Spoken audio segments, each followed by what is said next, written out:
প্রতিদান প্রতিদান কবিতাটি লিখেছেন জসীমউদ্দীন। প্রতিদান শব্দের অর্থ হচ্ছে দানের বদলে দান। কবি পরিচিতি। জসীমউদ্দীন ফরিদপুরের তাম্বুলখানা গ্রামে মাতুলালয়ে 1903 খ্রিস্টাব্দে 1 জানুয়ারি জন্মগ্রহণ করেন। মাতুলালয় শব্দের অর্থ হচ্ছে মায়ের বাড়িতে। তার বাবার নাম আনসার উদ্দিন মোল্লা এবং মায়ের নাম আমেনা খাতুন।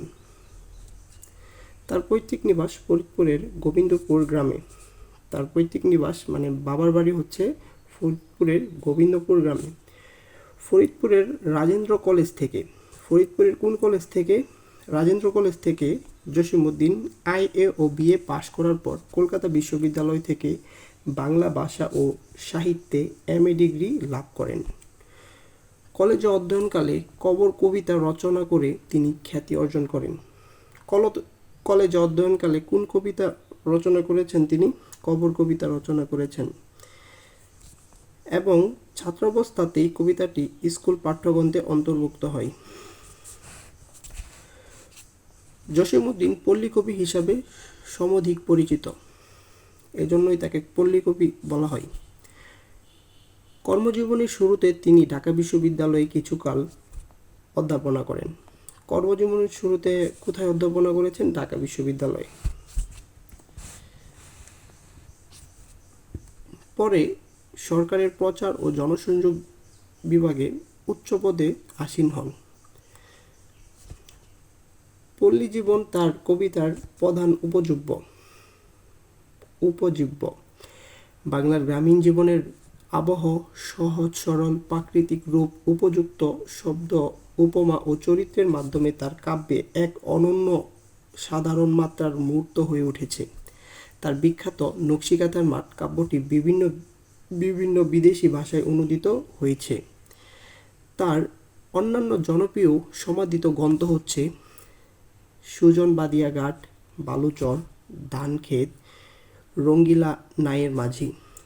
সাহিত্য কীর্তির স্বীকৃতি হিসাবে কলকাতার রবীন্দ্র ভারতী বিশ্ববিদ্যালয় থেকে তাকে সম্মানসূচক ডি.লিট উপাধি প্রদান করে।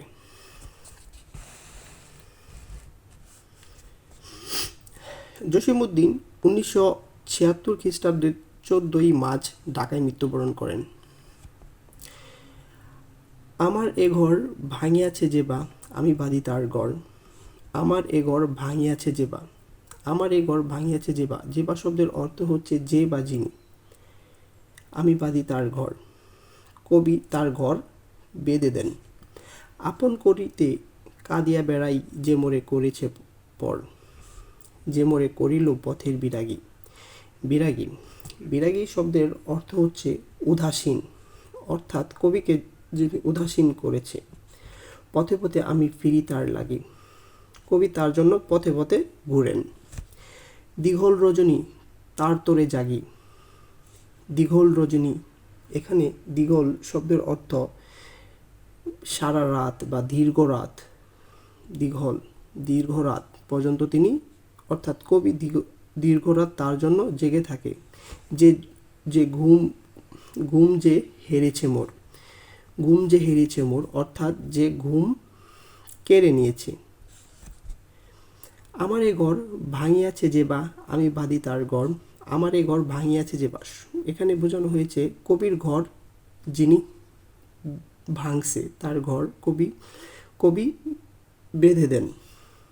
আমার এ কুল ভাঙিয়াছে যে বা, আমি তার কুল বাঁধি। যে গেছে বুকেতে আঘাত হানিয়া। যে গেছে বুকেতে আঘাত হানিয়া, এখানে বোঝানো হয়েছে আঘাত হানিয়া, অর্থাৎ আঘাত দিয়া যে গেছে তার লাগি আমি কাঁদি। তার জন্য কবি কাঁদেন। যে মোরে দিয়েছে বিষে ভরা বাণ। বিষে ভরা বাণ, এই শব্দটার অর্থ হচ্ছে, বাণ শব্দের অর্থ তীর। বিষে ভরা বাণ অর্থাৎ এখানে কটু কথা বলা হয়েছে, বোঝানো হয়েছে আর কি, কটু কথা। আমি দেই তারে বুক ভরা গান। কবি তাকে বুক ভরা গান দেন, অর্থাৎ গান অর্থাৎ ভালোবাসা, এখানে ভালোবাসা অর্থে বোঝানো হয়েছে।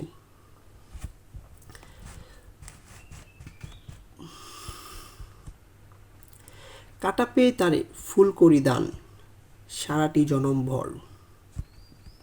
কাটা পেয়ে তারে ফুল করি দান, সারাটি জনম ভর, এখানে কবি কষ্টের পরিবর্তে সুখ বিষয়টি সুখের যে এটি দেওয়ার কথা বুঝিয়েছেন।